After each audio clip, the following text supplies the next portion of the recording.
Hi guys, welcome back with me again in this channel. So in today's tutorial, I'm going to show you how you can catch this Magma Puffer Fish in Fish It Roblox. So the Magma Puffer Fish is a tricky, rare tire fish, epic tire fish in the game, this one. And here I'm going to show you the location, the bait secret, and the trick to have this fish. So for the location, of course, you need to go to the Kohana Volcano, and basically because this is an epic tire fish, you can just go fish anywhere in the area in the Kohana Volcano to get the Magma Puffer Fish.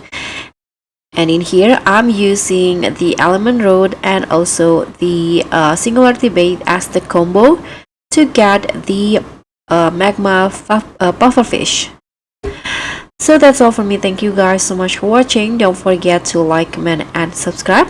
Also click on the thanks button, and I'll see you in the next one.